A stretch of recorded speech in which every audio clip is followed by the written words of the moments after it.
আপনি যদি কখনো কাউকে ভালোবেসে থাকেন তাহলে ভেবে দেখবেন তো যে তাকে না পাওয়াতে সব কিছু শেষ হয়ে গেছে কিনা। সত্যি কি তাকে জীবনে না পেয়ে আমি সব হারিয়ে ফেলেছি? মনটা আরও বৃহত্তর করে দেখুন তো। আপনি যদি সেই মানুষটাকে ভালোবেসে থাকেন তবে নিশ্চয়ই তাকে সারাদিন অনুভব করছেন। তাকে আপনার নিজের নিঃশ্বাস প্রশ্বাস সব কিছুর সঙ্গে মিশিয়ে নিয়েছেন। তবে সব কিছুতেই যদি সে থাকে তবে আপনি তাকে কি করে হারালেন? এভাবেই তো রাধা কৃষ্ণের প্রেম হয়েছিল। তাদের প্রেম চিরন্তন, সুন্দর, শাশ্বত সব কিছু। তাদের প্রেম অন্তরাত্মার প্রেম।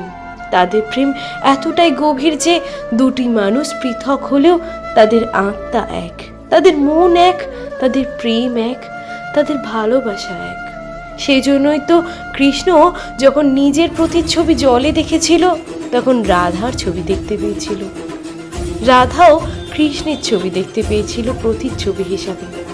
এভাবে কখনোই তাদের আলাদা করা যায় না। নিজের ভালোবাসার মানুষটিকে, যাকে হয়তো আপনি জীবনে পাননি, তাকে এইভাবে ভালোবাসুন। দেখবেন মনেই হবে না সেই মানুষটা আপনার থেকে দূরে আছে। মনে হবে সেই মানুষটা যদি আপনার মনে থাকে, আপনার মনের মধ্যে থাকে, আর আপনি যদি তাকে অনুভব করতে পারেন তবে তাকে হারিয়েছেন কোথায়, বরং তাকে ভীষণভাবে পেয়েছেন। যে পাওয়া হয়তো সত্যিই অনেকে পায় না। অনেকে হয়তো শারীরিক মিলন করেও একে অপরের মন জয় করতে পারে না। অনেকে হয়তো এক ছাদের নিচে দুজনে বসবাস করেও কেউ কারোর মনের হদিশ রাখে না, কেউ কারোর অনুভূতিকে বুঝতে চায় না। কিন্তু আপনি ভাগ্যবান যে আপনি দূরে থেকেও তার মন বোঝেন, তাকে অনুভব করেন, আর তাকে আজও ভালোবেসেছেন।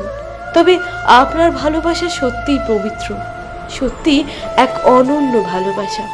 এভাবেই যদি ভালোবাসার মানুষকে ভালোবাসা যায় তাহলে কি সত্যি তাকে হারিয়ে ফেলা যায় আদেও? আমার তো মনে হয় তাকে ভীষণভাবেই পাওয়া হয়। মনে রাখবেন, আপনি এখনো বেঁচে আছেন, আপনি তার নাম মুখে আনতে পারছেন, এইটাই তো আপনার জন্য অনেক ভাগ্য।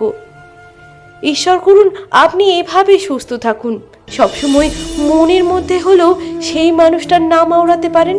হয়তো এমন কিছু অসুস্থ হয়ে পড়লেন যে সেই মানুষটার নাম মুখে আনার মতো ক্ষমতাই আপনার রইল না।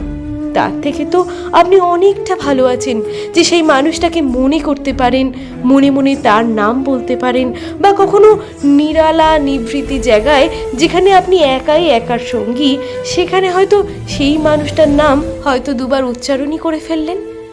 দেখবেন আপনার মনটা কি হালকা হয়ে গেছে, ভালোবাসায় ভরপুর হয়ে গেছে।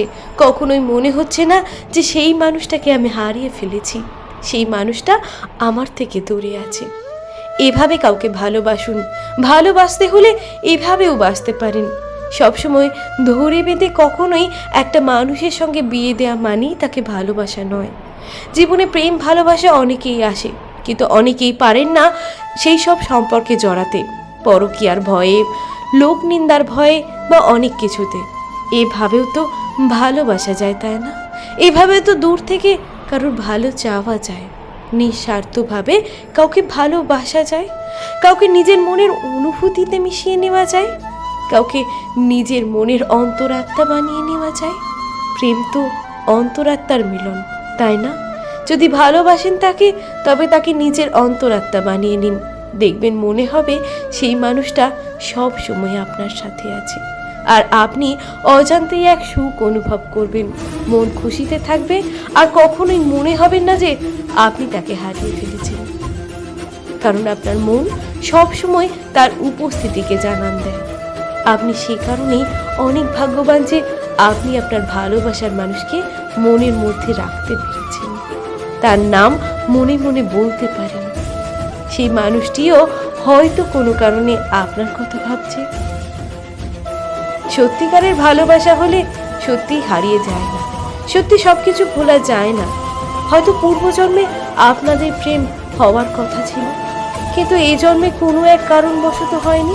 অপেক্ষা করুন, পরজন্মে হয়তো এই ভালোবাসার মিলন হতেও পারে। অপেক্ষা করুন সেই ভালোবাসার মানুষের জন্য, যুগ যুগ ধরে অপেক্ষা করুন। জন্ম জন্মান্তরে একবার হলেও তো আপনার ভালোবাসা মিলবে। সেই ভালোবাসার জন্যই অপেক্ষা করে তাকে নিজের সঙ্গে মিশিয়ে নিন। দেখবেন আপনার জীবন ভালোবাসায় ভরে গেছে। আর বাস্তব পরিস্থিতি অনুযায়ী চলার চেষ্টা করুন, তাহলে দেখবেন বাস্তবও আপনার সঙ্গে দিব্যি আছে। আপনি কল্পনার জগতেও ভালো আছেন, আর বাস্তবকে নিয়েও খুশি আছেন। এভাবেও তো ভালোবাসা যায়, তাই না?